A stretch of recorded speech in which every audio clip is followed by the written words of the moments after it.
So hi everyone, I am Vaibhav Sharma and this is the best series started till now, that is Gupta and Gupta Detailed Error Free Solution। पहली बार हम शुरू कर रहे हैं soil mechanics के साथ में और उसके बाद धीरे धीरे सारे सब्जेक्ट्स को कवर करने की कोशिश करेंगे।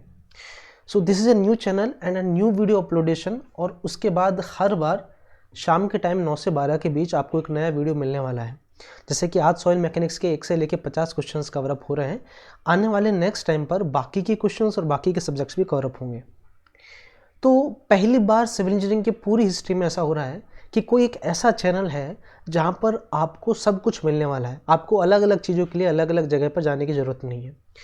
आपको प्रीवियस ईयर क्वेश्चंस मिलने वाले हैं जो कि मोस्ट इंपॉर्टेंट बुक्स हैं, like Gupta and Gupta, youth publication, R रघुर। स्टैंडर्ड बुक्स के कुछ इंपॉर्टेंट कॉन्सेप्ट्स जो हैं, स्टैंडर्ड बुक से मेरा मतलब है जैसे कि आरसीसी के लिए प्लेन मेनन साहब हो गया, सोम के लिए टिमोशेंको हो गया, और बाकी सब्जेक्ट के लिए उनके जो स्टैंडर्ड बुक्स हैं उनके जो सॉल्व एग्जाम्पल्स हैं जो कि जिनकी प्रोबेबिलिटी ज़्यादा है गेट में पूछे जाने के लिए, उनको कवर अप करेंगे इस वीडियोज़ के अंदर। अगला है कि कुछ भी वैकेंसी जॉब अपडेट्स हैं, कुछ भी सिविल डॉक्यूमेंट्रीज हैं, GATE TSC solve paper, interview guidance, topper stock, in deep theory knowledge, motivational content, everything you will get here, and that is the most important and the biggest of disaster in the history of civil engineering. So just like, support and subscribe in the same, and you will get a lot of best content ever held in the history of civil engineering. It's my promise to you. So let's start with the first question. पहला question जो है, let me choose. पहला question है residual soil are found by. तो सबसे पहले जानते हैं कि सॉइल का फॉर्मेशन कैसा हुआ और उसके बाद बाकी की हिस्ट्री को जानने की कोशिश करेंगे। सपोज कीजिए ये कोई एक रॉक है, तो रॉक में कुछ वेदरिंग एक्शन रहा होगा और वेदरिंग एक्शन के बाद में, suppose this is a weathering action, weathering action के बाद में सॉइल, ये जो रॉक है, रॉक किससे बना होता है? Rock is formed by minerals. और बाद में कुछ फॉर्मेशन के बाद में दो तरह की एक्टिविटी होती है। कुछ सॉइल ट्रांसपोर्टेड हो जाती हैं और अपना एक डिपोजिशन बना लेती हैं, that is called a deposition. और कुछ सॉइल जो होती हैं यहाँ पर वेदरिंग एक्शन हुआ और वेदरिंग एक्शन होने के बाद में यहीं पर डिपॉजिट हो गई, तो इनको हमने कहते हैं रेसिडुअल सॉइल, अवशेष सॉइल।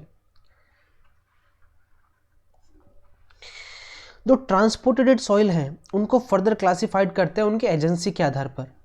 जैसे कि ये ट्रांसपोर्ट किसने किया, अगर वाटर ने किया है तो उसको एलुवियल सॉइल कहेंगे, अगर एयर ने किया है तो इसको एओलियन सॉइल कहेंगे, अगर इसको ग्रेविटी ने किया है तो टेलुस या कॉलुवस सॉइल कहेंगे। तो इनके एजेंसी के ऊपर इनको बाद में क्लासिफाई करते हैं, जो कि हमारा अभी पॉइंट ऑफ डिस्कशन नहीं है। तो अभी क्वेश्चन ये कह रहा है कि residual soil are found by. तो रेसिडुअल सॉइल जो हैं इनका ट्रांसपोर्टिंग एजेंसी कौन सा रहा? ग्लेशियर, विंड, वाटर क्या रहा?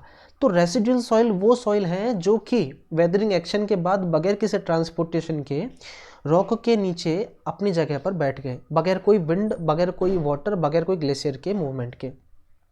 तो इसका करेक्ट ऑप्शन क्या हो जाएगा? इसका करेक्ट ऑप्शन होगा D, none of the above, क्योंकि ये इसमें कोई भी एजेंसी इम्पार्ट नहीं करती है। Next is the question, water content of the soil can be. तो वाटर कंटेंट ऑफ सॉइल कितना होगा, उससे पहले ये समझने की कोशिश करेंगे कि वाटर कंटेंट होता क्या है। So I will define the water content. So water content is general ratio weight of water to weight of solid, weight of water to weight of solid। अब ये कह रहा है कि वाटर कंटेंट की रेंज किससे किसके बीच में हो सकती है। तो वेट ऑफ वाटर, सपोज करो कि हमारा ये कोई भी एक सॉइल स्ट्रक्चर रहा होगा, दिस इज सॉइल मीडियम जिसमें कुछ हमारे सॉइल के पार्टिकल रहे होंगे, इसमें हमारा यहाँ पर कोई वाटर रहा होगा और यहाँ पर एयर भी रहा होगा। अब इस मीडियम में weight of water to the weight of solid, क्या हम वाटर का वेट और ज़्यादा बढ़ा सकते हैं? ऑब्वियस सी बात है कि बढ़ा सकते हैं। कितना बढ़ा सकते हैं? 100% ज़्यादा बढ़ा सकते हैं, बढ़ा सकते हैं। तो सपोज करो इस एग्जाम्पल को समझते हैं कि एग्जाम्पल स्टार्टिंग के अंदर वेट ऑफ वाटर और वेट ऑफ सॉलिड को समझते हैं। सपोज करो कि स्टार्टिंग में वेट ऑफ वाटर 2 किलोग्राम था और हमारा सॉलिड के वेट मान लो सपोज करो स्टार्टिंग में 5 किलोग्राम थे। तो बाद में हमने इस वेट को बढ़ाया, हमने क्या किया, इसको 5 kg किया। अच्छा, इसका रेशियो भी कितना होगा, वाटर कंटेंट कितना होगा यहाँ पर 2/5, यानी कि 40%। ठीक है। अब हमने बाद में क्या इसको 5 kg किया, इसको ये 5 kg ही रहेगा, इट्स अ कांस्टेंट। तो अब हमारा रेशियो क्या हो जाएगा 5/5 यानी कि 1 यानी कि 100% हो गया। अब हमने इसको बाद में 10 किलोग्राम किया, 10 kg किया बाद में बढ़ा के, और ये 5 kg ही है। तो अब रेशियो क्या निकल के आएगा 10/5 यानी कि 2 यानी कि /200%। तो अब हम इस क्वेश्चन को यहाँ से समझ सकते हैं कि जो हमारा आंसर है वो यहाँ से निकल सकता है। अब हम यहाँ से देख सकते हैं कि इसका आंसर क्या निकल के आएगा। तो पहला नेवर बी ग्रेटर देन 100%, ये होगा नहीं क्योंकि 100% से ग्रेटर देन हो गया यहाँ पर। अगला क्वेश्चन कह रहा है ओनली वेरीज फ्रॉम 0 to 100%, केवल 0 से 100% के बीच में रहता है, तो ये भी गलत है क्योंकि हमारा 200% में निकल गया है। इट इज़ लेस देन 0%, 0% से कम होगा, पॉसिबल नहीं है क्योंकि वेट ऑफ वाटर 0% हो सकता है, 0% से कम यानी कि -2 kg -3 kg, it's not possible. और अगला है कैन बी ग्रेटर देन 100%, क्या 100% से बड़ा हो सकता है? हो सकता है। तो हमारे यहाँ पर डी ऑप्शन सही हो जाएगा, तो इसका सही आंसर होगा डी, और यहाँ पर हमारा डी ऑप्शन करेक्ट हो जाएगा। तो इसके पीछे की सारी जो मिनरोलॉजी थी, सारे के पीछे जो भी कॉन्सेप्ट्स थे, मैंने आपको बता दिया है कि इसका ग्रेटर देन 100% कैसे हो सकता है। आगे बढ़ते हैं। Which of the following types of forces is been transported by the gravitational forces. तो ग्रेविटेशनल फोर्सेज के कारण हमारा कौन सा एजेंट काम करता होगा उसको समझते हैं। तो सबसे पहले ग्रेविटेशनल फोर्स को समझने से पहले हम सारे ही एजेंसी और वाटर को समझ लेते हैं कि हमारा किस किस तरह से कौन कौन से मीडियम रहे होंगे। तो पहला है एलुवियल सॉइल।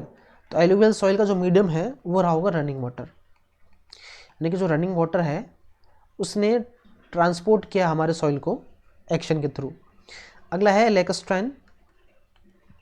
लेकस्ट्राइन होता है लेक बेड पर, फ्रेश और स्टिल वाटर में। अगला है मैराइन सॉइल। जो मैराइन सॉइल होता है ये आपको मिलेगा सी वाटर पर। जो मैरिन ड्राइव होते हैं आपने देखा होगा, सी ड्राइव पर जो मैरिन होती है, that is a marine, same thing. Next है कोलुवियल और टेलुस। ये होता है ग्रेविटी के कारण, ड्यू टू ग्रेविटी और ग्रेविटेशनल एक्शन के कारण। अगला है जो हम देख रहे हैं, that is a aeolian soil.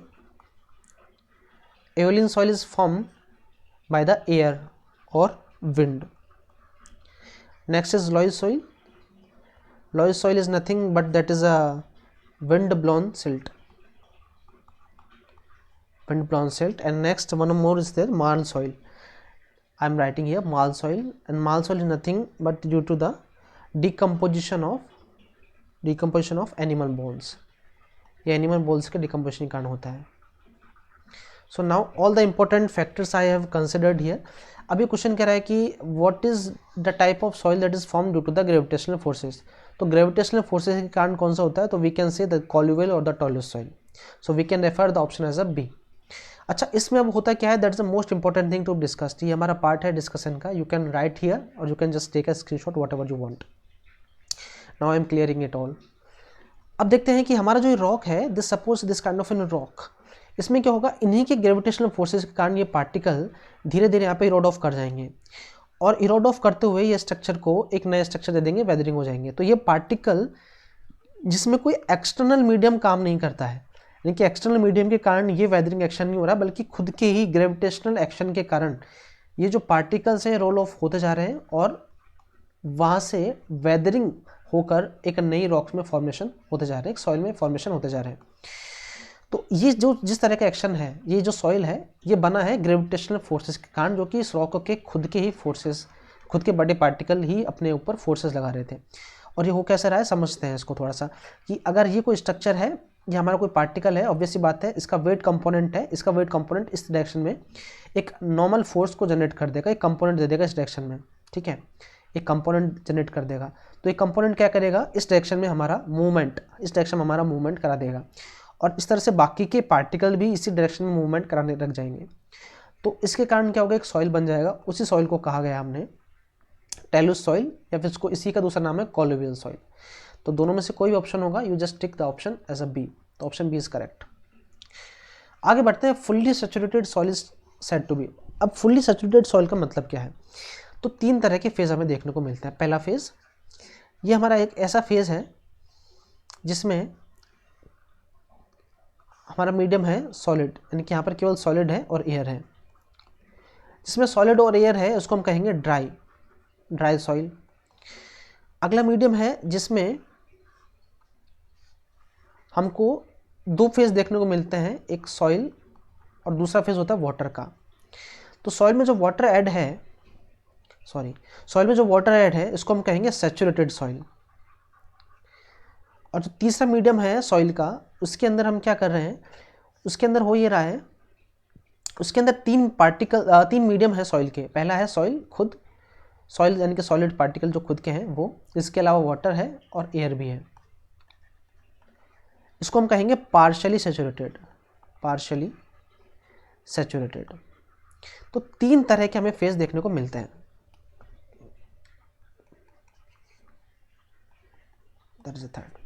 तो तीन तरह के फेज हमें देखने को मिलते हैं। ये सैचुरेटेड जो सॉइल है इसको हम सैचुरेटेड भी कहेंगे, फिर कहेंगे कि फुल्ली सैचुरेटेड, ठीक है, और ये पार्शियल सैचुरेटेड है। अब इसमें होता क्या है, इसको थोड़ा सा समझते हैं। आई am changing the colour. Dry soil का मतलब ये सॉइल है जिसमें सॉइल और एयर यानी कि टू फेज मीडियम है, इसको हम कहेंगे टू फेज। दो फेज कौन से हैं, एक तो एयर हो गया और एक सॉलिड हो गया। फुल्ली सैचुरेटेड में कहेंगे तो इसमें भी दो फेज हमें देखने को मिलते हैं, एक वाटर का एक सॉइल का। और जो हमारा पार्शियल सैचुरेटेड है उसके अंदर हमें तीन फेज देखने को मिलते हैं, और तीन फेज में एयर है, वाटर है और सॉलिड है। That is called as the partially saturated soil. ये तीन तरह के फेजेस हमें सॉइल में डिफाइन किए गए हैं। अब क्वेश्चन में क्या कह रहा है, क्वेश्चन में कह रहा है कि फुल्ली सैचुरेटेड सॉइल में किस किस तरह के फेज देखने को मिलते हैं। अब फुल्ली सैचुरेटेड का मतलब ये है कि जिसमें सॉइल हो और वाटर हो, तो हमें दो फेज देखने को मिलते हैं, two phase system with soil and water. तो सी यहाँ पर करेक्ट ऑप्शन निकल के आने वाला है। तो answer C is the correct here. Basic सा क्वेश्चन था, थोड़े कॉन्सेप्ट इन्वॉल्व हुए थे and just we have solve this question. आगे आते हैं, the valid range of S soil in percentage कितना होगा। अच्छा, चूज द पेन। सबसे पहले समझते हैं कि सैचुरेशन क्या है।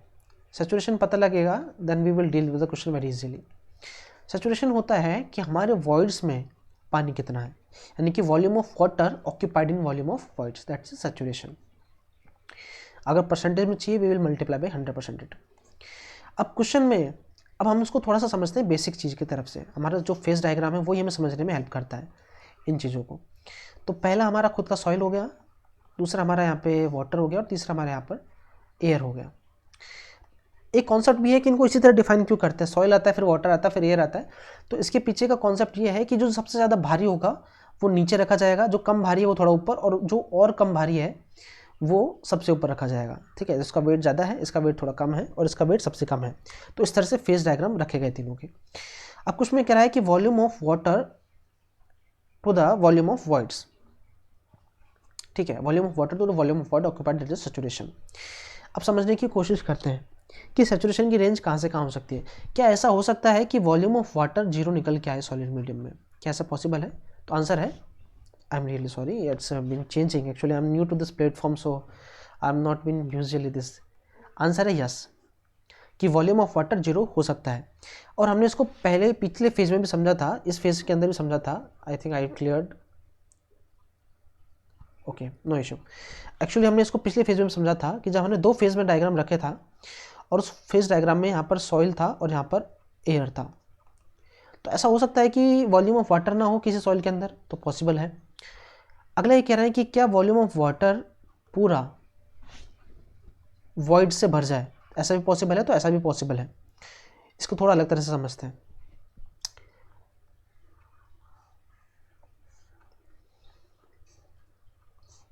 ये हमारा सॉइल हो गया, ये हमारा वाटर है, ये हमारा एयर है। इसको हम कहेंगे वॉल्यूम ऑफ एयर, इसको हम कहेंगे वॉल्यूम ऑफ वाटर, इसको हम कहेंगे वॉल्यूम ऑफ सॉइल, ठीक है। अब आते हैं बेसिक फिनोमेना पर। सपोज करें कि हमारा, और इन दोनों को मिलकर कहते हैं वॉल्यूम ऑफ वॉइड्स, यानी कि वॉल्यूम ऑफ एयर और वॉल्यूम ऑफ वॉइड्स को अक्यूमुलेटली मिलाकर कहते हैं वॉल्यूम ऑफ वॉइड्स, ठीक है। सपोज करो कि वॉल्यूम ऑफ एयर यहाँ पर है 0.2 सेंटीमीटर क्यूब, ठीक है। एक रफ एग्जाम्पल लेते हैं। वॉल्यूम ऑफ वाटर है सपोज 0.3 सेंटीमीटर क्यूब, और वॉल्यूम ऑफ सॉलिड जो है वो सॉइल जो है वो है 0.5 सेंटीमीटर क्यूब, ठीक है। और टोटल जो वॉल्यूम है वो हो जाएगा हमारा कितना, 0.2 प्लस 0.3 प्लस 0.5 यानी कि 1 सेंटीमीटर क्यूब निकल के आने वाला है। अब हमें सैचुरेशन चाहिए, सैचुरेशन चाहिए। तो सैचुरेशन हमने कहा था कि volume of water in volume of void, वो होता है सैचुरेशन।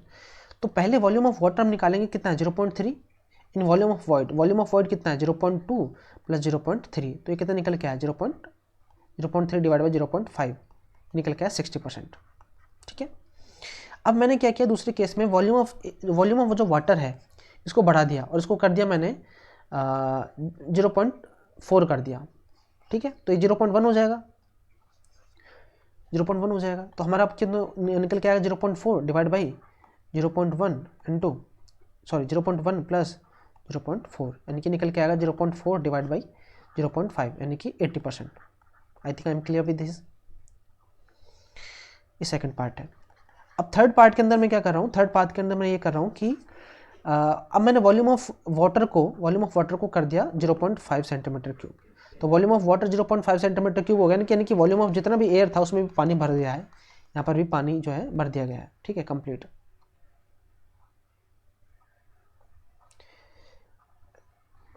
यहाँ पर पूरा पानी भर दिया है, ठीक है, दिस द थिंग। अब होगा क्या कि अब volume of water 5 centimetre cube हो चुका है। तो अब मेरे जो वाटर जब मेरे जो सैचुरेशन है वो कितना निकल के आएगा, 0.5 डिवाइड बाई 0.5, यानी कि 1 निकल के आएगा। यानी कि पॉइंट ऑफ डिस्कशन ये है कि हमारा जो सैचुरेशन है वो 100% भी हो सकता है और 0 भी हो सकता है, ठीक है। ऐसा हो सकता है कि वॉल्यूम ऑफ वाटर 0 हो जाए तो वॉल्यूम ऑफ एयर उस केस में कितना हो जाएगा, 0.5 हो जाएगा। तो उस केस में हमारा टोटल निकल के आएगा 0 डिवाइड बाई 0.5, ठीक है। तो ये निकल के आएगा 0। तो हमारे केस में सैचुरेशन डी यहाँ पर ऑप्शन निकल के आएगा। सैचुरेशन 0 भी हो सकता है, सैचुरेशन 100% भी हो सकता है। 100% से ज़्यादा नहीं हो सकता, क्योंकि उसके पीछे हमने रीजन समझ लिया था। और 100% ज़्यादा क्यों नहीं हो सकता उसको भी थोड़ा समझ लेते हैं। इतना अगर डिस्कस किया है, हमने डिस्कस किया था कि सैचुरेशन है volume of water and volume of void, ठीक है। और हमने एग्जाम्पल लिया था कि वॉल्यूम ऑफ वॉइड जो है वो 0.5 सेंटीमीटर क्यूब था और वॉल्यूम ऑफ सॉइल जो है 0.5 सेंटीमीटर क्यूब था, ठीक है। वॉल्यूम ऑफ वॉइड में हमने डिस्कस किया था कि वॉल्यूम ऑफ वाटर जो है वो 0. कुछ भी हो सकता है। वॉल्यूम ऑफ एयर मान लो सपोज करो, वॉल्यूम ऑफ एयर 100% ज़्यादा क्यों नहीं हो सकता। सपोज करो कि 0.5 है और 0 हो सकता है, मैक्सिमम यही कंटेंट हो सकता है, क्योंकि वॉल्यूम टोटल सॉइल का वॉल्यूम कांस्टेंट हमें रखना है। टोटल सॉइल का वॉल्यूम कितना है, 1 सेंटीमीटर क्यूब है। सॉलिड का वॉल्यूम भी 0.5 सेंटीमीटर क्यूब है, वो भी कांस्टेंट है। तो ओवरऑल हमें 0.5 निकल के आएगा। तो हो सकता है मैक्स टू मैक्स 0.5 ही ले लें हम वाटर को, ठीक है। तो हमें सैचुरेशन कितना निकल के आएगा, 0.5 डिवाइड बाई 0.5। अब सैचुरेशन हमारा अभी यहाँ पर 1 है, यानी कि 100% है, ठीक है। सैचुरेशन जब 100% से ज़्यादा होगा वो केस कब होगा, जब ये 0.5 क्या हो जाए, 0.6 हो जाए, 0.7 हो जाए डिवाइड बाई 0.5, तब केस में हमारा ग्रेटर देन 100% निकल के आएगा। लेकिन क्या भी कभी ऐसा पॉसिबल है कि 0.6 हो जाएगा। वॉल्यूम ऑफ वॉइड बढ़ सकते हैं क्या, नहीं हो सकता, क्योंकि अगर हम ऐसा कर रहे हैं तो हमने सॉइल का टोटल वॉल्यूम ही चेंज कर दिया, वो इसको कांस्टेंट नहीं रखा। और जब हम सॉइल का टोटल वॉल्यूम चेंज कर दिया तो हम कंपैरिजन नहीं कर पाएंगे, ठीक है। तो सॉइल का टोटल वॉल्यूम हमें कांस्टेंट रखना पड़ेगा। टोटल वॉल्यूम कांस्टेंट रखने पर वॉल्यूम ऑफ वॉइड भी कांस्टेंट होगा, और उसके बेसिस पर ऐसा हो सकता है कि वॉल्यूम ऑफ वॉइड्स पूरे के पूरे वाटर से फिल हो जाए। उस केस में सिचुएशन 100% हो जाएगा। और जब वॉल्यूम ऑफ वॉइड्स में बिल्कुल भी पानी ना हो, उसमें केवल एयर हो, उस केस में सैचुरेशन 0% हो जाएगा। तो सैचुरेशन 0 से लेके 100% तक निकल के आ सकता है। तो इसका आंसर डी हो जाएगा। और मैंने इसको पूरी तरह डिटेल में एक्सप्लेन करने की कोशिश की है, इसके क्या क्या रीजन्स हो सकते हैं और क्योंकि इसका आंसर क्या होगा। अगला है the submerged density of soil in terms of gamma water कितना निकल के आता है। यहाँ पर 3 तरह के कॉन्सेप्ट निकल के आते हैं, वो तीनों मैं डिस्कस करा रहा हूँ। पहला है सबमर्ज्ड डेंसिटी का, इसको गामा डैश से डिनोट करते हैं। गामा डैश जनरली होता है gamma of saturated minus gamma of water, ठीक है। और इसको जिसका जो फॉर्मूला है वो होता है G-1 divide by 1 plus C into gamma of water. और सारे ही इंपॉर्टेंट फॉर्मूलाज हैं, कहीं ना कहीं काम आ जाएंगे। अगला है सैचुरेटेड सॉइल का। सैचुरेटेड केस में होता है G plus E divide by 1 plus E into gamma of water. और अगला है ड्राई यूनिट वेट, और ड्राई यूनिट वेट निकल के आता है G divide by 1 plus E into gamma of water. ये dry unit weight of soil निकल के आता है। और ये तीनों का जो ओरिजिन रहा है उसको भी हम समझने की कोशिश करते हैं। हमारा जो मेन फॉर्मूला है गामा ऑफ बल्क का जो फॉर्मूला है वो होता है G plus SE divide by 1 plus E into gamma of water, ठीक है। आई थिंक मैं यहाँ पे क्लियर कर चुका हूँ। पहला केस लेते हैं, जब हमारा सॉइल ड्राई है, तो ड्राई है तो सैचुरेशन कितना होगा, 0 होगा। तो उसमें सैचुरेशन 0 रख दो। जब सैचुरेशन 0 होगा तो ये वाला portion, I am just changing the colour so that you can understand well. तो ये वाला पोर्शन कितना हो जाएगा, 0 हो जाएगा। तो इस केस में हमारे पास क्या निकल के आएगा, G divide by 1 plus E into gamma of water, ठीक है। अब हम लेते हैं दूसरा case, red, I am taking red. Suppose I am taking saturated. तो सैचुरेट के केस में क्या है, हमने देखा था सैचुरेशन में क्या था कि जो वॉइड्स थे वो पूरी तरह पानी से फिल थे, यानी कि सैचुरेशन कितना हो गया, 100% हो गया। सैचुरेशन 100% को क्या कहेंगे, सैचुरेशन 1 हो गया। तो इस केस में मैं सैचुरेशन को क्या रख दूंगा, 1 रख दूंगा। तो आप जब एस को 1 रखोगे तो फॉर्मूला क्या निकल के आएगा, गामा सेट का फॉर्मूला निकल के आएगा G plus e divide by 1 plus E into gamma of water. ये फॉर्मूला निकल के आएगा, आप चेक कर लो चाहे तो। और अब मैं इसको कह रहा हूँ कि सबमर्ज्ड वेट क्या होगा, तो तीसरा हमारे पास जो निकल के आता है वो है गामा डैश। तो गामा डैश मैंने कहा था gamma saturated minus gamma of water. और यहाँ पर एक और कॉन्सेप्ट के साथ जुड़ा हुआ है, I am also discussing with that. Gamma जो सबमर्ज्ड है, इसको हम गामा डैश लिख रहे हैं, इसमें प्रिंसिपल इन्वॉल्व होता है आर्किमिडीज का, आर्किमिडीज प्रिंसिपल। ठीक है, आर्किमिडीज प्रिंसिपल क्या कहता है कि एक्चुअल में जब हमारा ये कोई सैंपल है, सॉइल सैंपल है, ये वाटर में जब सबमर्ज्ड होता है तो वाटर इसके ऊपर एक वेट लगा रहा होता है, तो इसका जो यूनिट वेट निकल के आता है, नेट वेट जिसे हम कहते हैं, वो निकल के आता है, वो कितना होगा, गामा सैचुरेटेड इस डायरेक्शन में लग रहा है, that is a gamma saturated in downward direction. और gamma water, I am changing the colour so you can get it easily, और ये गामा वाटर इस डायरेक्शन में लग रहा है। तो हमारा जो गामा डैश निकल के आता है वो क्या हो जाएगा, gamma saturated minus gamma of water. तो कई बार पूछ लेता है कि किस प्रिंसिपल पर है, तो आर्किमिडीज के प्रिंसिपल पर काम करता है, या फिर बॉयंसी फोर्स के प्रिंसिपल पर काम करता है, दोनों ही बातें पूछ लेगा। तो gamma saturated minus gamma water होता है गामा डैश। तो गामा सैचुरेटेड को हमने क्या लिखा था, यहाँ से हमने ड्राइव किया था, that is a G plus e divide by 1 plus e, यही निकाला था, into gamma of water minus gamma of water. तो अब जब गामा ऑफ वाटर आप कॉन्स्टेंट लोगे, कॉमन लोगे सॉरी, तो यहाँ पर जो निकल के आएगा वो क्या निकल के आएगा, G minus 1 divide by 1 plus e. और इसी फॉर्मूले को गामा डैश का यानी कि गामा सबमर्ज्ड का फॉर्मूला कहा जाता है। तीनों ही फॉर्मूले इंपॉर्टेंट है। ठीक है, मैंने आपको बेसिक डेरिवेशन में बता दिया है कि एक्चुअल में कहाँ से आया है, सो you can just basic the concept of that. तो ये सैचुरेटेड का ये फॉर्मूला था, ये गामा डैश का फॉर्मूला जो मैंने आपको बताया था यहाँ से आ गया था, that is a saturated formula, that is a dry unit wait formula. तो तीनों ही वेट है। बल्क हमने डेंसिटी वर्ड किया, तो बल्क का मतलब क्या है, what is mean by bulk, bulk का मतलब है एट अ फील्ड कंडीशन। ठीक है, जो फील्ड पर आप जाओगे, जो कंडीशन आप साइमल्टेनियसली लोगे वो बल्क है। उसके अंदर क्या होगा, वाटर कंटेंट की कुछ ना कुछ रेंज रही होगी, 10%, 20%, 30%। तो ना तो वो ड्राई होगा ना वो सैचुरेटेड होगा, वो कुछ भी हो सकता है। ठीक है, तो that is known as a bulk. Bulk का मतलब ये होता है। I have clear all your doubts regarding this kind of density and all the parameter. अब देखो, अब इस तरह का जो पैरामीटर सेट हो चुका है, अब आगे के क्वेश्चन आप बहुत इजीली बना लोगे। इसी को देख लेते हैं। सॉइल है जब बल्क डेंसिटी इतना, वाटर कंटेंट इतना, ड्राई डेंसिटी कितना होगा। तो ड्राई डेंसिटी का जो फॉर्मूला है बल्क डेंसिटी की टर्म में, वो ये कहता है कि gamma of bulk divide by 1 plus water content. तो यहाँ पर आपको क्या मिलेगा, गामा ऑफ ड्राई मिलेगा। गामा डी से मतलब है गामा ऑफ ड्राई, ये फॉर्मूला है। तो गामा बल्क यहाँ पे दिया हुआ है 22, 1 प्लस वाटर कंटेंट 10% यानी कि 0.1, तो निकल जाएगा 22 डिवाइड बाई 1.1। इसको आप सॉल्व करोगे निकल के आएगा 20 kilo newton per metre cube.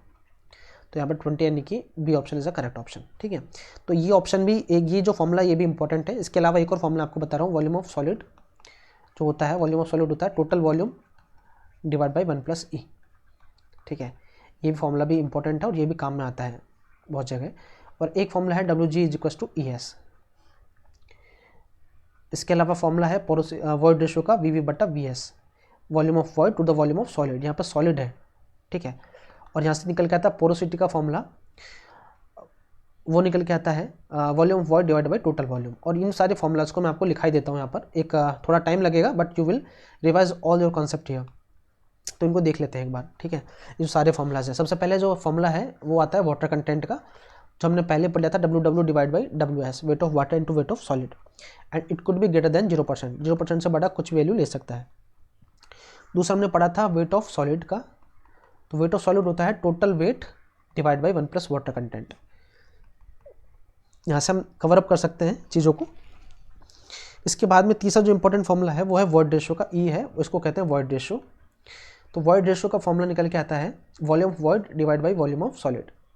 ठीक है, फोर्थ फॉर्मूला निकल के आता है पोरोसिटी का, इसको N से रिप्रेजेंट करते हैं पोरोसिटी, और इसका फॉर्मूला होता है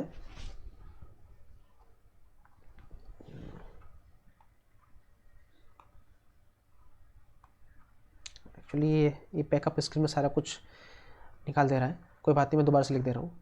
वाटर कंटेंट है weight of water divide by weight of solid. Actually I am not been very use to of this new method, so just pardon me. Actually I am trying to provide the best to best, लेकिन 1-2 दिन के बाद ये सब चीज़ों की हमें क्या है हैबिट हो जाएगी, उसके बाद हम चीज़ों को थोड़ा इजीली टेक ओवर कर पाएंगे. तो यहाँ तक मैंने चीज़ों को लिख लिया था. पोरोसिटी को मैंने लिख दिया था वी बटा वी. यहाँ पर टोटल वॉल्यूम निकल के आता है. ठीक है, अगला जो इम्पोर्टेंट कंसर्न है वो इन दोनों का रिलेशन ही है, तो उसको मैं यहाँ पे लिख देता हूँ कि जो पोरोसिटी है वो होता है ई डिवाइड बाई 1+E. इसके अलावा कई बार ई के टर्म को एन के टर्म में पूछ लेता है, तो ई इज इक्वल होता है n/1 - n. Okay, now comes to move forward. Air content AC पूछता है, तो volume of air in volume of voids की वॉल्यूम ऑफ वॉइड्स में कितनी एयर है वो होता है एयर कंटेंट. और यहीं पर एक इंपॉर्टेंट कंसेप्ट है परसेंटेज ऑफ एयर कंटेंट, जिसको हम परसेंटेज ऑफ ईटा ए या फिर ईटा ए से रिप्रेजेंट करते हैं. ठीक है, वो होता है वॉल्यूम ऑफ एयर कितना है टोटल सॉइल के रेस्पेक्ट में. तो ये इंपॉर्टेंट है यहाँ पर. जब ये बात करेगा कि वॉइड्स के रेस्पेक्ट में कितना है तो एयर कंटेंट, और जब टोटल के रेस्पेक्ट पूछेगा तो परसेंटेज एयर कंटेंट. इसको बोलते हैं परसेंटेज एयर कंटेंट. ठीक है, तो ये सब कुछ फॉर्मूलाज थे इंपॉर्टेंटली जो यहाँ पर गवर्न कर रहे थे. आगे बढ़ते हैं. If the voids of a soil mass are full of air then the soil is terminated. मैंने पहले कहा था कि 3 तरह के फेजेस थे. अगर एयर ओनली है तो वो सॉइल हमारा कहेगा ड्राई सॉइल. मैं इसको रिवाइज करा दे रहा हूँ कंसेप्ट को. अगर जो है वाटर ओनली कहेगा तो हमारा सॉइल होगा फुल्ली सैचुरेटेड सॉइल. और अगर उसमें कहे एयर प्लस वाटर बोथ, तो हमारा सॉइल जो कहेगा वो होगा पार्शली सैचुरेटेड सॉइल.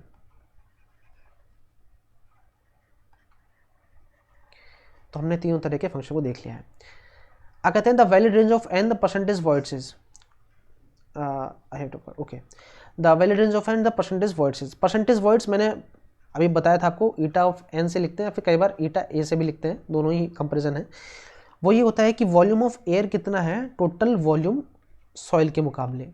ठीक है, समझते हैं इसको थोड़ा सा. इसकी रेंज कहाँ से कहाँ तक होती है उसको थोड़ा समझने की कोशिश करेंगे.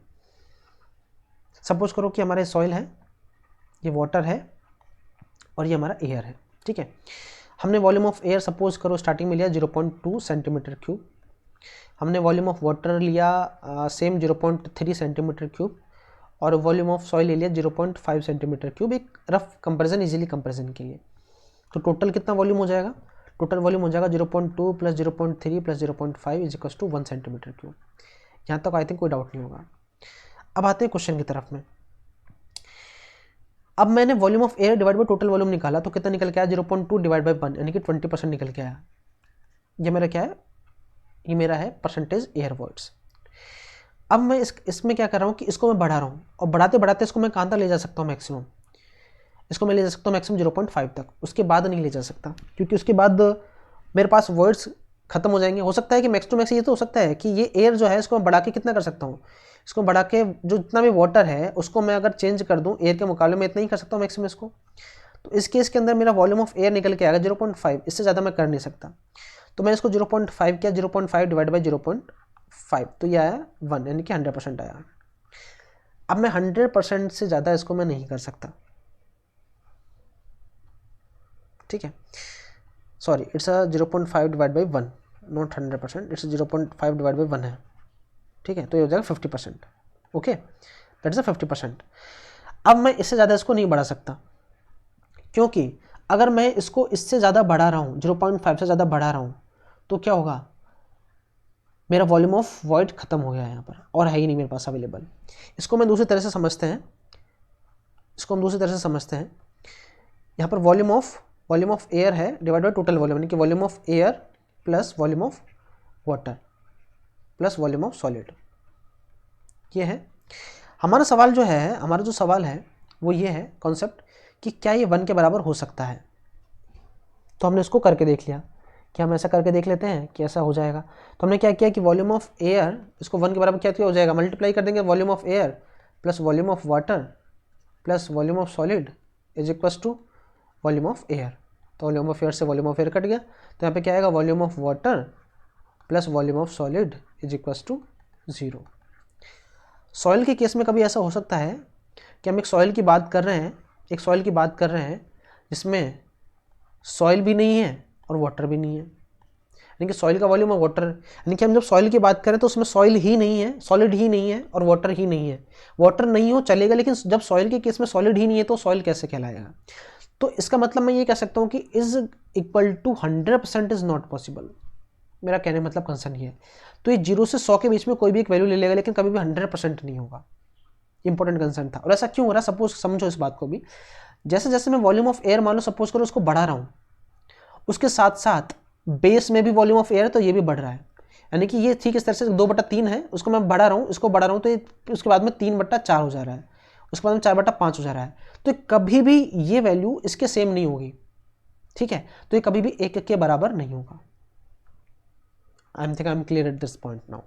तो इसमें ये बात ध्यान रखना, ये जो ऑप्शंस एलिमिनेशन है ये इसी तरह से होते हैं, आप जल्दबाजी में इनको गलत लगाकर अपना मार्क्स लूज कर दोगे। तो यहाँ पर समझना है कि 100% नहीं है तो क्यों नहीं है, और मैक्सिमम कितना जा सकता है, और ऐसा हो क्यों, इसके पीछे की साइकोलॉजी क्या है, इसके पीछे की जो पूरी फिलोसॉफी है, जो भी उसके पीछे का पूरा कॉन्सेप्ट है, I just been dictated here now. ठीक है, I think I am clear now. आगे बढ़ते हैं। इसमें पूछा गया है कि सॉइल के रेस्पेक्ट में बात की है कि कौन सा सॉइल में किस तरह का यूनिट वेट किस तरह से रेक्टिफाई करता है। तो हमने पहले बात की तो गामा डैश जो होता है वो होता है saturated minus gamma of water. ठीक है, तो ऑब्वियस सी बात है कि यहाँ पर सॉइल का यूनिट वेट डिक्रीज हो जाता है due to submergence in water. तो डी ऑप्शन यहाँ पे क्लियर है।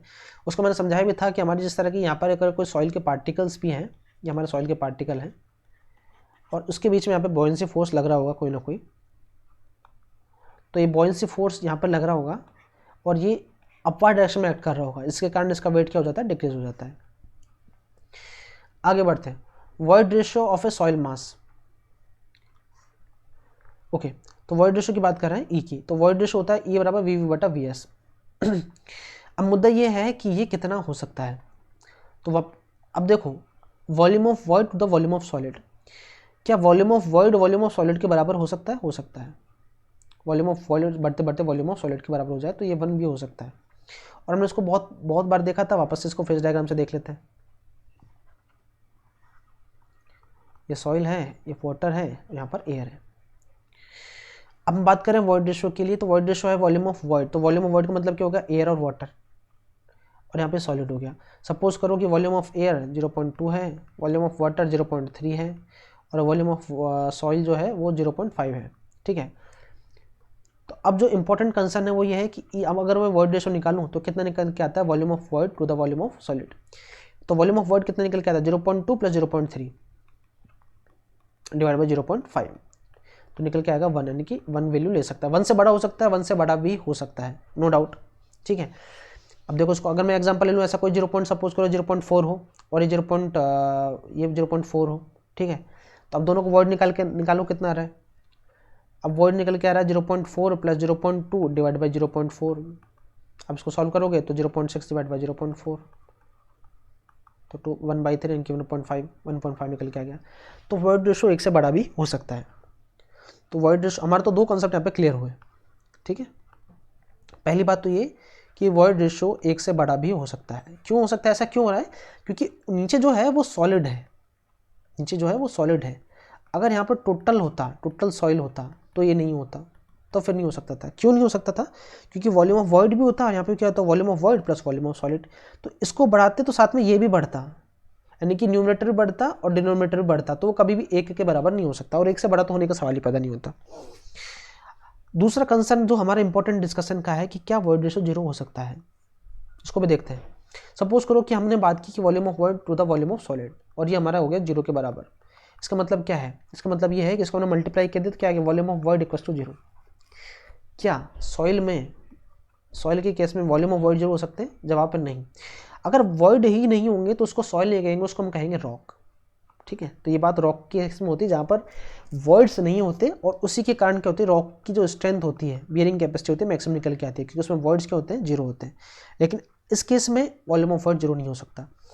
तो पहला केस देखते हैं, never be greater than unity, तो 1 से बड़ा हमने डिस्कस कर लिया, हो सकता है, तो ये ऑप्शन गलत हो गया। Can be 0, void ratio can be 0 नहीं हो सकता। Take any value greater than 0, ये बात बिल्कुल सही है। ओनली वैल्यूज 0 एंड 1 ओनली, ये नहीं हो सकता, क्योंकि 1 से बड़ी वैल्यू भी हमने ऑब्जर्व की है, इसका कॉन्सेप्ट भी हमने जाना था। तो यहाँ पर ऑप्शन क्या हो जाएगा, सी सही हो जाएगा। आगे बढ़ते हैं. If the volume of void, let me change the pen so that is clearly visible. आगे बढ़ते हैं. Volume of voids is equal to the volume of solid. अब बात कर रहा है कि पोरोसिटी वॉइड रेशो कितना होगा. तो हमने पहले पढ़ा था कि ई इक्वल होता है V divide by V solid. दोनों बराबर हैं तो ई कितना निकल के आएगा, ई निकल के आएगा 1, क्योंकि दोनों इक्वल हैं तो इसको हमने इस तरह से लिख दिया. अब पोरोसिटी पूछ रहा है तो पोरोसिटी होता है ई डिवाइड बाई 1 प्लस ई फॉर्मूले से. तो 1 डिवाइड बाई 1 प्लस 1 यानी कि 1 डिवाइड बाई 2 यानी कि 0.5. लेकिन क्वेश्चन में उसने क्या पूछा, पोरोसिटी एंड वॉइड रेशियो. तो पोरोसिटी कितना होगा 0.5 और वॉइड रेशियो कितना होगा 1 निकल के आएगा. तो इसका आंसर क्या सही हो जाएगा, इसका आंसर सही हो जाएगा सी. ओके आगे बढ़ते हैं. ये क्वेश्चन नंबर 12 था. आगे बढ़ते हैं क्वेश्चन नंबर 13 पर. When the degree of saturation is 0 the soil mass under consideration represent. तो ये बार बार वो नहीं क्वेश्चन उसको कर रहा है, इसको मैं यहाँ पर दोबारा एक्सप्लेन नहीं करूँगा. अगर सैचुरेशन 0 है, मैंने इसको पहले भी बोल दिया था, अगर सैचुरेशन 0 है तो उस केस के अंदर ये हमारा 2 फेज सिस्टम हो जाएगा जिसमें कि सॉइल होगा और एयर होगा, यानी कि B is the correct option. ठीक है, सैचुरेशन 0 यानी कि वाटर नहीं है तो क्या होगा, एयर होगा और सॉइल होगा. ठीक है, क्योंकि सैचुरेशन 0 है, 0 तो वाटर नहीं है तो क्या होगा, एयर और सॉइल होगा. तो एयर और सॉइल किस में, बी ऑप्शन में. तो B is the correct option ये. तो आंसर इज बी. मैं यहाँ पर टिक कर दे रहा हूँ और आप चाहो तो यहाँ पर लिख लेना, बाद में अपने नोट्स वगैरह प्रिपेयर करोगे तो उसमें देख लेना. Select the correct range of density index I D. देखो आई डी क्या होता है, पहली बात तो आई डी डेंसिटी इंडेक्स होता है e max minus e divide by e max minus e minimum. ठीक है, जो डेंसिटी इंडेक्स होता है ये बताता है किसी की डेंसिटी को, यानी कि उसकी पैकिंग को बताता है. जो सॉइल की पैकिंग है उनको बताता है. एक और इम्पॉर्टेंट चीज़ यहाँ पर मैं बता देता हूँ पैकिंग के केस में, कि जो सॉइल के अंदर पूछा जाता है कि ई मैक्स कितना होता है, तो ई मैक्स सॉइल के अंदर होता है 0.91 और ई मिनिमम जो हो सकता है वो हो सकता है 0.35. ये क्यों होता है, इनके पीछे का जो डेरिवेशन पार्ट है वो जब ये क्वेश्चन आएगा तो हम उसी टाइम डिस्कस करेंगे, लेकिन अगर ये इंपॉर्टेंट कंसर्न है, क्वेश्चन में पूछा जाता है. अब आते हैं क्वेश्चन पर कि आई डी की वैल्यू कहाँ से कहाँ हो सकती है. तो ई मैक्स माइनस ई, जो ई है ये वाला ई हमारा साइड का ई है, यानी कि हमने जो सैंपल लिया है उसका ई है. तो फर्स्ट केस लेते हैं, जब हमारे सॉइल में ई जो है वो ई मिनिमम के बराबर हो जाए. अगर ऐसा हो सकता है कि जो हमारा ई है वो ई मिनिमम के बराबर हो जाए, तो उस केस में आई डी कहाँ चला जाएगा, आई डी हमारा चला जाएगा e max minus e minimum divide by e max minus e minimum, यानी कि हमारा आई डी कितना हो जाएगा, 1 हो जाएगा. 1 हो जाएगा, फिर कह सकते हैं कि 100% हो जाएगा. तो 1 भी हो सकता है, इंपॉर्टेंट ये है. ठीक है, 1 भी हो सकता है, तो डी ऑप्शन तो सही है. अच्छा अब ये देखते हैं कि 0 हो सकता है कि नहीं हो सकता. ठीक है, तो ऐसा भी तो हो सकता है कि हमारा ई जो है वो ई मैक्स के बराबर हो जाए, ई जो है ई मैक्स के बराबर हो जाए. इसका मतलब क्या है, वॉइड रेशो ई मैक्स का मतलब क्या है कि हमारे वॉइड्स बहुत ज़्यादा है. ई मैक्स मतलब क्या है कि वॉइड रेशो बहुत ज़्यादा है. वॉइड्स बहुत ज़्यादा मतलब कि लूज पैकिंग है. लूज पैकिंग मतलब क्या है कि हमारे जो वॉइड्स हैं सॉइल के इस तरह से कुछ अरेंज होंगे. ठीक है, और जब e is equal to e minimum है तो हमारे सॉइल के वॉइड्स कुछ इस तरह से अरेंज होंगे, बहुत ही पास, और इनके बीच के वॉइड्स में इस तरह सॉइल अरेंज होगा. इनकी जो पैकिंग है इनका वो डेंस होगा, ई मिनिमम होगा. तो ई मैक्स जब हो जाएगा, ई बराबर ई मैक्स जब हो जाएगा तो यहाँ पर जब ई मैक्स होगा तो ऊपर क्या हो जाएगा, 0 डिवाइड बाई समथिंग, तो यहाँ पर 0 आ जाएगा. तो 0 भी हो सकता है, 1 भी हो सकता है. तो D is the option here. अच्छा अब ये क्वेश्चन कह रहा है कि 1 से बड़ा हो सकता है कि नहीं हो सकता है. जो बी ऑप्शन है यहाँ पर और डी ऑप्शन दोनों एक है, बस इसमें है कि 1 से बड़ा हो सकता है कि नहीं हो सकता. तो उसको भी हम रेक्टिफाई कर लेते हैं कि 1 से बड़ा हो सकता है कि नहीं हो सकता. हमने बात की कि e max minus e divide by e max minus e minimum. ठीक है, तो ई मैक्स टू मैक्स क्या हो सकता है कि ई मिनिमम के बराबर हो जाए, मैक्स टू मैक्स ये हो सकता है. तो उस केस में कितना निकलेगा, 1 निकलेगा. तो 1 से बड़ा नहीं हो सकता. ठीक है, मैक्सिमम कहाँ से जाएगा, 0 से लेके 1 तक जाएगा. इसमें जो एक इंपॉर्टेंट कंसर्न है, जो कई बार क्वेश्चन पूछे जाते हैं, वो इसकी टेबल से पूछे जाते हैं. उस टेबल को मैं लिख देता हूँ यहाँ पर, क्या है, आईडी और डिस्क्रिप्शन. ठीक है, ये इंपॉर्टेंट जितना भी कुछ डिस्कस किया जा रहा है, एक एक बात, एक एक पॉइंट, एक एक नोट्स, सब कुछ एग्जाम के व्यू से इंपॉर्टेंट है. तो पहले होता है 0 से 15, फिर होता है 15 से 35, फिर होता है 35 से 65, और फिर होता है 65 से 85, और 85 से लेकर 100 तक. इट विल बेटर कि अगर आप साथ में नोट्स बनाते चले जाएं, क्योंकि इस तरह का जो डिटेल लेक्चर है आपको कहीं मिलने वाला नहीं है और कभी मिलेगा भी नहीं. ठीक है, तो इसलिए मैं आपको बता रहा हूँ, loose, medium, dense and very dense. ठीक है, तो इस तरह से आपको दे देगा वो कि आपको पता लगेगा कि 80 दे दिया आपको, तो 80 पर कौन सा सॉइल होगा, 60 पर कौन सा सॉइल होगा, तो आपको डेंसिटी इंडेक्स के बेसिस पे बताना है। और अच्छा, ये जो टेबल है इस पे बेसिस पे आप बता सकते हो कि मिनिमम जा रहा है 0 और मैक्सिमम जा रहा है 100% तक, ये परसेंटेज में है सारा, ठीक है। तो यानी कि 0 से लेकर 100% तक ही हो सकता है, 100 से बड़ा नहीं होगा। तो वो चीज़ यहाँ से भी देख के बता सकते हो। दोनों ही बातें आपको जो सही लगे देख सकते हो, इसका ऑप्शन यहाँ पर जो है वो डी सही हो जाएगा, ठीक है। आगे बढ़ते हैं। Degree of saturation of parcel soil is 60% the air content. तो एक यहाँ पे कॉन्सेप्ट है, कॉन्सेप्ट कुछ नहीं है, आप समझोगे तो उसको समझ जाओगे, बेसिक्स हो, रटा में कुछ भी नहीं रहा, तो यहाँ पर इसको भी समझा दूंगा कि air content plus saturation is equal to 1। ऐसा क्यों होता है, समझो। एयर कंटेंट क्या होता है, एयर कंटेंट होता है volume of air to the volume of void plus volume of water to the volume of void.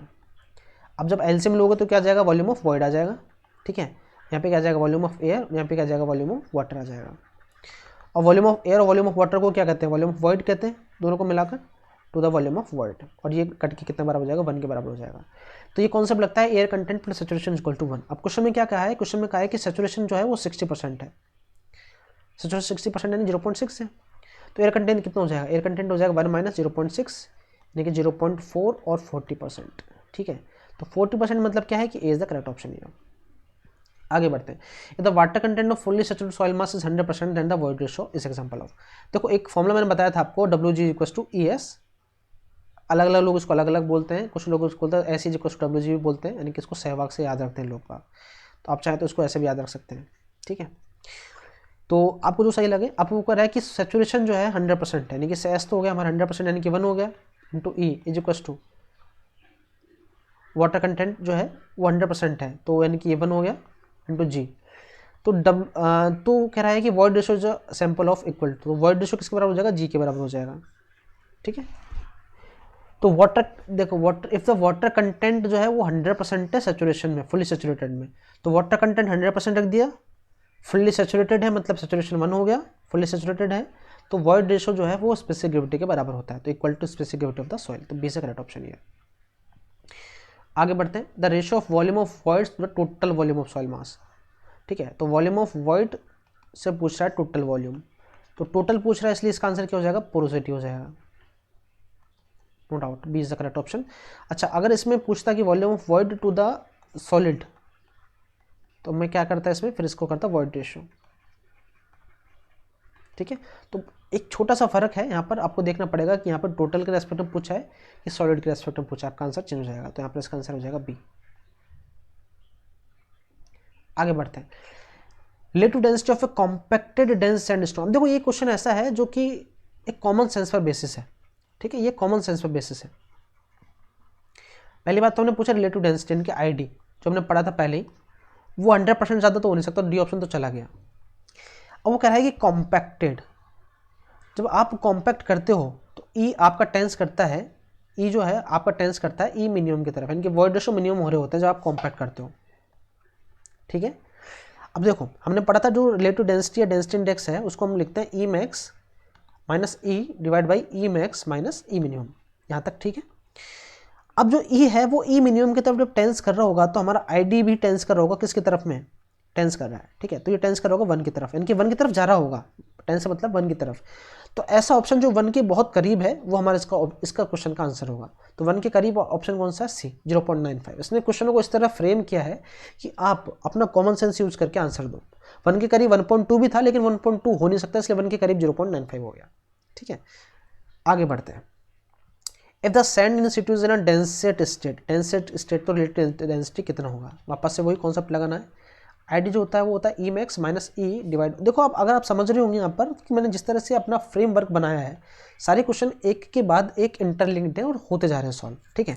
अब वो कह रहा है कि डेंसेट स्टेट में है, इसको समझता है। डेंसेट स्टेट का मतलब क्या है कि सॉइल के पार्टिकल जो है उनका अरेंजमेंट कुछ इस तरह से होगा, ठीक है, बहुत ही पास रहे होंगे वो। तो जब डेंसेट स्टेट में रहेंगे, डेंस जब पार्टिकल होंगे तो हमारा वॉइड रेशो E पर कमेंट करो, वॉइड कितने होंगे, मिनिमम होंगे, तो E को इसमें E मिनिमम रख दो। तो E जो जब E मिनिमम होगा तो हमारा डेंसिटी इंडेक्स कितना आएगा, 1 निकल के आएगा, ठीक है। यहाँ पर कोई डाउट नहीं है, I think I have clear this out. B is option correct. आगे बढ़ते हैं क्वेश्चन नंबर 20 की तरफ में। Which of the following method is the most accurate method. For determination of the water content. अब यहाँ पर दो चीज़ें आती है कॉन्सेप्ट में, उसको समझते हैं, ठीक है। जो भी इंपॉर्टेंट होगा सब कुछ समझ लेंगे। कॉन्सेप्ट नंबर पहला, जब भी बात करें एक्यूरेसी की तरफ में, accurate method for water content, तो वो निकल के आएगा हमारा ओवन ड्राइंग मेथड। सबसे एक्यूरेट मेथड है और हम इसी को यूज करते हैं, ओवन ड्राइंग मेथड। और इसमें टेम्परेचर जो रखा जाता है वो रखा जाता है 100 to 105 डिग्री सेल्सियस, ठीक है। दूसरा पूछता है कि क्विकेस्ट मेथड कौन सा है, कि सबसे क्विक आना चाहिए, एक्यूरेट भले ना हो, तो वो होता है calcium carbide method, calcium carbide method. और इसमें जो गैस इन्वॉल्व होती है वो इंपॉर्टेंट गैस है, कौन सी गैस निकलती है, एसिटिलीन गैस निकलती है। इस पर कभी डिस्कस में करेंगे कि इस पर कैसे रिएक्शन होती है और कैसे निकलता है, अभी पार्ट ऑफ डिस्कशन नहीं है, इसलिए मैं इसको अभी छोड़ दे रहा हूँ। तो ये दो चीज़ यहाँ पर बार बार पूछा जाता है। और एक चीज़ जो तीसरी चीज़ इंपॉर्टेंट है वो पूछेगा पिक्नोमीटर से, कि पिक्नोमीटर क्या काम में आता है। तो पिक्नोमीटर दो काम करता है, एक तो वाटर कंटेंट निकालता है और एक स्पेसिफिक ग्रेविटी के काम आता है, ठीक है। तो यहाँ पर तीन इंपॉर्टेंट कॉन्सेप्ट हैं जो आपसे अलग अलग तरह से अलग बार पूछे जाएंगे अलग अलग एग्जामिनेशन में, इनको समझ लेते हैं। तो यहाँ पर पूछ रहा है कि मोस्ट एक्यूरेट मेथड कौन सा है, तो ओवन ड्राइंग मेथड है वाटर कंटेंट के लिए। आगे बढ़ते हैं, which of the best suitable method for the quick determination. अब देखो वही बात है, अब यहाँ पर पूछ रहा है क्विक डिटर्मिनेशन वाटर कंटेंट कैसे निकालेंगे। I have already told you, quick determination के लिए हम जाएंगे कैल्शियम कार्बाइड मेथड की तरफ में। तो इसका ऑप्शन क्या सही हो जाएगा, कैल्शियम कार्बाइड मेथड, डी हो जाएगा। अब pycnometer is use to determine, pycnometer जो है वो क्या काम आता है, वाटर कंटेंट और स्पेसिफिक ग्रेविटी निकालने के काम आता है। तो सीधा इसका करेक्ट ऑप्शन हो जाएगा। अच्छा, इतनी बात डिस्कस की गई है तो निकालता कैसे है उसको भी थोड़ा समझ लेते हैं। ये मैंने आगे डिस्कस किया है। पहले तो हमने एम्प्टी कंटेनर लिया, उसका वेट कर लिया, इसको वेट कर लेते हैं यहाँ पर, ठीक है। उसके बाद में क्या किया हमने, कंटेनर में ड्राई सॉइल भर लिया, ये यहाँ पर सॉइल है, जो भरा हुआ है सॉइल है। उसके बाद में क्या किया हमने, सॉइल भरा और ये वाटर भर दिया, ये वाटर है, ये सॉइल है, ठीक है। और उसके बाद में केवल कंटेनर में वाटर है। तो इसको हमने चार तरह के वेट के नाम दे दिया। इसको हमने नाम दे दिया W1, इसको हमने नाम दिया W2, इसको हमने नाम दिया W3 और इसको हमने नाम दिया W4। तो ये फॉर्मुलाज भी पूछे जाते हैं जो मैं आपको लिख रहा हूँ, वो भी इंपॉर्टेंट है। तो वाटर कंटेंट कैसे निकालते हैं, वाटर कंटेंट निकालते हैं W2 - W1 divide by W3 - W4 into J - 1 divide by G into -1 into 100। तो इससे जो है हमारा पूरा वाटर कंटेंट निकालते हैं। अच्छा, स्पेसिफिक ग्रेविटी निकालना हो तो क्या फॉर्मूला है, स्पेसिफिक ग्रेविटी के लिए निकलता है W2 - W1 डिवाइड बाई, यहाँ पर ट्रिक है, आपको मैं ट्रिक बता दे रहा हूँ, W4 W3 W2 और W1। सबसे पहले आपको लिखना है यहाँ पर प्लस, फिर माइनस, फिर प्लस और फिर माइनस, ये स्पेसिफिक ग्रेविटी का फॉर्मूला निकल के आता है। तो दोनों ही इंपॉर्टेंट है, दोनों ही इंपॉर्टेंट फॉर्मूला है, इनको आप लिख लो कहीं पर, नोट डाउन कर लो, ये हर बार एग्जाम में पूछे जाते हैं, ठीक है। अलग अलग वैल्यू देगा, अलग अलग वैल्यू से आपको अलग अलग वैल्यू डिटरमाइन करना होगा, ठीक है। आगे बढ़ते हैं, स्टोक्स लॉ इज वैलिड। तो स्टोक्स लॉ 0.2 से लेकर 0.0002 mm तक ही वैलिड है, 0.2 mm से लेकर 0.0002 mm के बीच ही वैलिड है। अगर इससे छोटे पार्टिकल होंगे तो क्या होगा, पार्टिकल देखो दो, क्या अब रीज़न है कि भाई ऐसा ही क्यों है, ठीक है। हम रट नहीं रही चीज़ों को, हम समझने की कोशिश करें। हमारे जो पूरा पॉइंट ऑफ डिस्कशन है इस पूरी सीरीज़ का वो यही है कि अब इनसे आसपास में भी अगर कोई क्वेश्चन आता है जो कि हमारे नए क्वेश्चन है, उनको भी हम समझ पाएंगे। अगर पार्टिकल का साइज 0.2 mm से बड़ा हुआ तो क्या होगा, तो टर्बुलेंस क्रिएट कर देगा वो पानी के अंदर, और स्टोक्स लॉ वैलिड नहीं हो पाएगा। यानी कि हमारा ये पार्टिकल है, ये हमारा मान लो सपोज करो इस पार्टिकल के लिए वैलिड है, तो अगर इससे बड़ा कोई पार्टिकल हुआ तो वो गिरेगा तो टर्बुलेंस क्रिएट कर देगा। और अगला सवाल ये है कि अगर 0.2 mm से बड़ा हुआ तो, और अगर ऐसा क्या है कि 0.0002 mm से अगर छोटा हुआ तो क्या होगा, तो पार्टिकल सेटल ही नहीं कर पाएगा। और जब पार्टिकल सेटल ही नहीं होगा तो स्टोक्स लॉ भी वैलिड नहीं होगा। तो इसलिए हमारा 0.2 से बड़े पार्टिकल, 0.2 से छोटे पार्टिकल और 0.0002 mm से बड़े पार्टिकल के लिए, यानी कि इसी रेंज के अंदर ये हमारा स्टोक्स लॉ वैलिड होता है, ठीक है। तो मैंने क्यों का रीजन में आपको यहाँ पर दे दिया है। इसका ऑप्शन क्या सही हो जाएगा, C is the correct option year. आगे बढ़ते हैं, हाइड्रोमीटर एनालिसिस में ये देखो, उसको समझते हैं ऐसा क्यों होता है, इसके पीछे के रीजंस क्या हैं। हाइड्रोमीटर कुछ इस तरह से हमारा एक इक्विपमेंट होता है, ठीक है। हाइड्रोमीटर में क्या होता है कि रीडिंग ऊपर से लेनी होती है, पहली बात तो इस तरह से रीडिंग होती है ऊपर से। तो हमारे जो पानी का, हमने कोई भी रीडिंग ली, सपोज करो ये हमारा, तो ये हमारा मैनेसस बनता है, ठीक है। जब मैनेसस बना, हमने रीडिंग कौन सी लेते हैं, हम रीडिंग लेते हैं हमारी ये वाली, ऊपर से हमें यही दिखेगा। अगर हम कोई भी रीडिंग लेते हैं तो हमें ऊपर से ये दिखता है। एक्चुअल में रीडिंग सही क्या है, हमारी रीडिंग तो सही है कि पानी तो यहाँ पर है, लेकिन आपने देखोगे कभी भी, अब आपने देखो कैपिलरिटी के कारण, किसी के कारण पानी आपको कभी भी ऐसा नहीं दिखता, या तो वो कॉनकेव होता है, वो कॉन्वेक्स होता है, और वो भी अलग अलग पार्टिकल के अलग अलग वेरिएशन पे आपको देखने को मिलता है। तो सपोज करो this is the particle in which we are dealing with this thing, तो ये कुछ इस तरह से देखने को मिलता है। तो ये जो हमारा इसको हम बोलते हैं मेनिसस, इसको बोलते हैं मेनिस्कस। तो अब हमें ऊपर से अगर इसको हम देखेंगे आई से, नेकेड आई से, तो हमें क्या दिखेगा, हमें ये वाली रीडिंग दिखती है, लेकिन एक्चुअल में हमें इस तरफ जाना है, यानी कि हमें दिख रहा है क्या, 2 दिख रहा है, और एक्चुअल हमारी करेक्ट रीडिंग क्या है, 3 है। तो 2 से 3 पर जाने के लिए हमें क्या करना पड़ेगा, कुछ ऐड करना पड़ेगा। करेक्शन क्या होगा, पॉजिटिव होगा। तो मेनिसस करेक्शन क्या होगा, पॉजिटिव होगा। ठीक है, तो meniscus correction is positive and dispersing, और डिस्पर्सिंग एजेंट के कारण जो करेक्शन होता है सब्सट्रैक्टिव होता है। ऐसा क्यों होता है कि जब डिस्पर्सिंग एजेंट डालते हैं तब ये कुछ हद तक अपनी लिमिट से ऊपर उठ चुका होता है, यानी कि ये जो मान सपोज करो इसके अंदर कोई भी लिक्विड है, हमने डिस्पर्सिंग एजेंट डाला, तो हमारा एक्चुअल रीडिंग ये है, डिस्पर्सिंग एजेंट डाला तो ये लिक्विड यहाँ पे आ गया, तो हमारी एक्चुअल रीडिंग ये है, और एक्चुअल रीडिंग ऊपर चली गई, यानी कि पहले 3 थी, बाद में 2 हो गई। तो 3 से 2 पर जाने के लिए हमें क्या करना पड़ेगा, नेगेटिव करेक्शन अप्लाई करना पड़ेगा। तो डिस्पर्सिंग करेक्शन के कारण क्या निकल के आता है, सब्सट्रैक्टिव, यानी कि नेगेटिव। ठीक है, नेगेटिव निकल के आता है हमारा करेक्शन। हाइड्रोमीटर में जो रीडिंग है ऊपर से नीचे होता है, और एक सेडिमेंटेशन एनालिसिस भी है, आगे पढ़ोगे आप, सेडिमेंटेशन एनालिसिस के ऊपर क्वेश्चन है, उसमें रीडिंग नीचे से ऊपर की तरफ होती है, यानी कि 1 2 3 4 5 6 7 8 इस तरह से उसमें रीडिंग होती है। अगला है hydrometer analysis to the sedimentation analysis differ from, वही क्वेश्चन है, वही कॉन्सेप्ट है कि आपने देखा कि हाइड्रोमीटर मेथड में और सेडिमेंटेशन में ये दोनों एक दूसरे से अलग क्यों है, by taking the method of taking observation, B option. इसका मतलब क्या है, हाइड्रोमीटर मेथड अलग क्यों है हमारे सेडिमेंटेशन मेथड से। तो सेडिमेंटेशन में क्या करते हैं, नीचे से ऊपर की तरफ रीडिंग होती है, ऑब्जर्वेशन जो है नीचे से ऊपर की तरफ होती है, 3 4 5 6, और हाइड्रोमीटर में देखोगे आप तो ऊपर से नीचे की तरफ होती है, दिस इज 1 2 3 4 5 6, तो ऊपर से नीचे की तरफ रीडिंग होती है। तो by taking observation the method that separate, उसी कारण दोनों एक दूसरे से डिफर करते हैं। ठीक है, आगे आते हैं, विच ऑफ द फॉलोइंग, अब हमने क्वेश्चन नंबर जा रहे हैं 26 की तरफ में। ठीक है, this is question number 26, which of the following is a measure of particle size range. देखो यहाँ पर 2 तरह की चीज़ें होने वाली है, तो पार्टिकल की साइज की रेंज की बात करेगा, ठीक है, और एक हम बात करेंगे पार्टिकल के शेप के बारे में, शेप के बारे में। तो पार्टिकल के साइज की रेंज की बात करेगा, यानी कि पार्टिकल किस रेंज में है, जैसे कि वेल ग्रेडेड है, कि गैप ग्रेडेड है, या फिर पुअरली ग्रेडेड है, इस तरह के पार्टिकल की रेंज क्या है।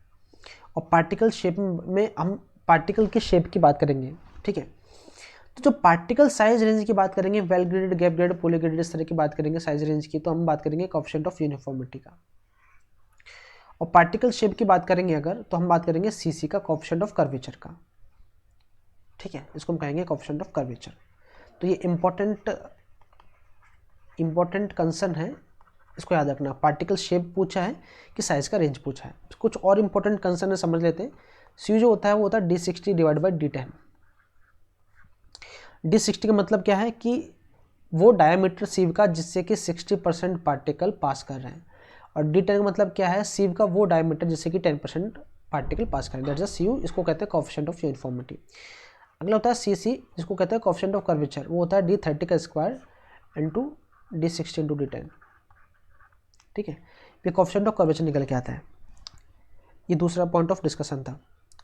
एक और इम्पोर्टेंट जो चीज़ है वो है वेल ग्रेडेड। अगर सैंड की मैं बात करूं, अब देखो सैंड में कितने वर्ड हैं, 1 2 3 4, तो 4 वर्ड है, तो यहाँ पर सी ग्रेटर देन होगा 6 से। और अगर वेल ग्रेडेड ग्रेवल कहे तो ग्रेवल में कितने, 1 2 3 4 5 6 वर्ड हैं, तो यहाँ पे सी यू ग्रेटर देन होगा 4 से, यानी कि जब 4 वर्ड हैं तो 6, और जब 6 वर्ड हैं तो ग्रेटर देन होगा 4। ठीक है, और साथ में जो सीसी का रेंज होता है वो होता है 1 से लेकर 3 तक। ठीक है, ये वेल ग्रेडेड की कंडीशन है जो कि पूछी जाएगी या फिर पूछी जाती है अलग अलग केसेस के अंदर। तो आप दोनों ही बातों को ध्यान रखना, सैंड और ग्रेवल के केस में, और सीसी का रेंज क्या हो निकल के आता है। इसके बाद में एक और चीज़ ये है कि सी यू जो है 1 और 1 से बड़ा ही होता है, सी यू कभी भी 1 से छोटा नहीं हो सकता। ठीक है, क्योंकि सी यू क्या होता है D60 बाई D10 होता है, और कभी भी D60 के पार्टिकल जो पास कर रहे हैं वो कम नहीं हो सकते D10 के मुकाबले, ठीक है। इसको आने वाले जो क्वेश्चन है उस पर डिस्कशन में समझेंगे, लेकिन अभी के लिए आपके पॉइंट ऑफ डिस्कशन के यही टॉपिक्स हैं। अगला कह रहा है कि विच of the following statement is correct, ठीक है।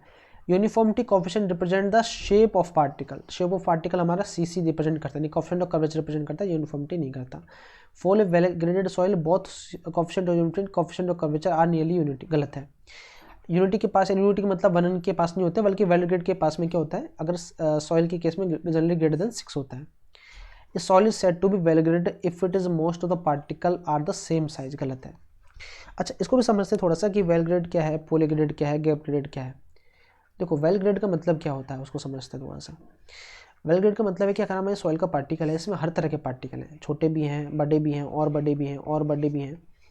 तो इसमें जब हर तरह के पार्टिकल मौजूद होंगे इसको कहेंगे वेल ग्रेड। यूनिफॉर्मली ग्रेडेड, उस यूनिफॉर्म ग्रेड का मतलब होता है जब एक ही तरह के पार्टिकल मौजूद हो सॉइल में, सेम साइज के पार्टिकल। और एक होता है हमारा गैप ग्रेडेड, जब कभी कुछ पार्टिकल मिस हो जाए हमारे रेंज में, ठीक है। हमारा सपोज करो कि हमारा ये पार्टिकल रेंज है, ये छोटा, ये बड़ा, अब ये पार्टिकल मिस हो गया और इससे बड़ा, फिर और बड़ा, फिर और बड़ा। सपोज करो कि इसका डायमीटर 5 है, इसका 10 है, तो 15 वाले मिस हो गया, फिर 20 है, फिर 25 है, फिर 30 है। तो स्पेसिफिक साइज के पार्टिकल वहाँ पर नहीं हो, उसको कहेंगे गैप, यानी कि गैप जनरेट हो जाता है, उसको कहते हैं गैप ग्रेडेड पार्टिकल। तो अब ये क्वेश्चन में क्या कह रहा है कि वेल ग्रेड के अंदर सारे पार्टिकल सेम साइज के होते हैं, वो गलत बात है, अलग अलग। तो यहाँ पर लिखते हैं डिफरेंट साइज के, यहाँ पर हम लिख देंगे डिफरेंट साइज के पार्टिकल, यहाँ पर लिख देंगे सेम साइज के पार्टिकल, और यहाँ पर लिख देंगे some size are missing, some size are missing, ठीक है। तो यहाँ पर दोनों तरफ से बात कर सकते हैं। आगे बढ़ते हैं हम क्वेश्चन में। Uniformity coefficient of soil always less than 1, नहीं, इक्वल टू 1 नहीं, इक्वल टू और लेस देन 1 नहीं, इक्वल और ग्रेटर देन 1। हमेशा हमने देखा कि CU जो है वो ग्रेटर देन इक्वल टू 1 ही होगा, क्योंकि CU होता है D60/D10। अगर CU को 1 से कम होना होगा, कब हो सकता है, जब D60 पार्टिकल कम हो D10 के मुकाबले, यानी कि 60% पार्टिकल पास कर रहे हो डायमीटर वो छोटा हो जाए, जिससे कि 10% पास कर रहे हैं, ठीक है। ऐसा पॉसिबल नहीं हो सकता कभी भी। इसको को मैं नेक्स्ट वीडियो में, नेक्स्ट डिस्क्रिप्शन में अलग से एक्सप्लेन कर दूंगा, बिकॉज ये वीडियो बहुत ज़्यादा लंबा हो चुका है, जितना मैंने सोचा था उससे बहुत ज़्यादा लंबा हो गया है। लेकिन कोई नहीं, 2 क्वेश्चन और बाकी, उनके साथ इस क्वेश्चन को एंड कर देंगे। अकॉर्डिंग टू एटरबर्ग द मीडियम प्लासिटी क्या होगा, तो इसका एक टेबल है मीडियम प्लासिटी का, उसको हम इसे डिस्कस करेंगे। तो यहाँ पर IP है, और यहाँ पर जो है सॉइल डिस्क्रिप्शन की बात करते हैं। तो यहाँ पर है 0, लेस देन 7, 7 से 17 और ग्रेटर देन 17, ठीक है। तो 0 पर निकल के आता है नॉन प्लास्टिक, 7 पर निकल के आता है लो प्लास्टिक, यहाँ पर होता है मीडियम प्लास्टिक, और यहाँ पर निकल के आता है हाई प्लास्टिक या फिर हाईली प्लास्टिक, ठीक है। तो हमारा कह रहा है कि मीडियम प्लास्टिक कब होगा, तो 7 से लेकर 17 की रेंज में मीडियम प्लास्टिक होगा, तो 20 करेक्ट ऑप्शन है। आगे बढ़ते हैं। If the natural water content of soil mass lies between liquid limit and plastic limit, तो उस सॉइल को हम क्या कहेंगे जब लिक्विड लिमिट प्लास्टिक लिमिट के बीच में होगा। तो देखो इस तरह के क्वेश्चन हमेशा आते रहेंगे, यहाँ पर आपको ट्रिक लगानी है, कॉन्सेप्ट बताऊंगा, पहले ट्रिक भी समझते हैं।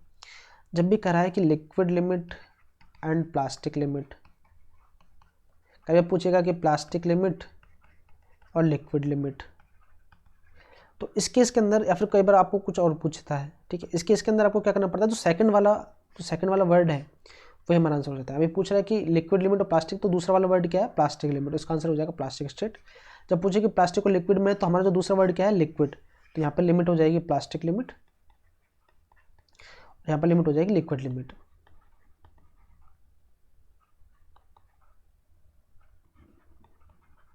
लिक्विड लिमिट, ठीक है। बाकी जो एटरबर्ग ने डिफाइन किया था उसको भी हम डिफाइन कर लेते हैं कि वो किस तरह से डिफाइन किए गए थे। तो पहला होता है सॉलिड कंटेंट, फिर आता है सेमी सॉलिड, फिर आता है प्लास्टिक लिमिट या प्लास्टिक जोन, और उसके बाद आता है लिक्विड लिमिट। ये जो लिमिट है वो है लिक्विड लिमिट। इस तरह से जोन को डिफाइन किया गया था, ठीक है। तो जो पार्टिकल प्लास्टिक और लिक्विड में बीच में होता है, यानी कि लिक्विड से प्लास्टिक की तरफ बिहेव जो कर रहा है वो किस जोन में आता है, उसको कहते हैं प्लास्टिक जोन। ठीक है, इस जोन को हम कहते हैं प्लास्टिक जोन, तो इसलिए इसका आंसर प्लास्टिक जोन हो जाएगा। आगे बढ़ते हैं, the ratio of liquid limit minus water content to the plasticity index क्या होगा। और ये आखिरी क्वेश्चन है, इसके बाद इसको ख़त्म करते हैं, इसके बाकी क्वेश्चन नेक्स्ट में डिस्कस करेंगे, क्योंकि हमारा वीडियो बहुत लंबा हो गया है पहले ही ऑलरेडी। सो बाकी के क्वेश्चन हम नेक्स्ट वीडियो में डिस्कस करेंगे from 31 itself. So thank you for watching this video here. If you like this video, please like, share and subscribe.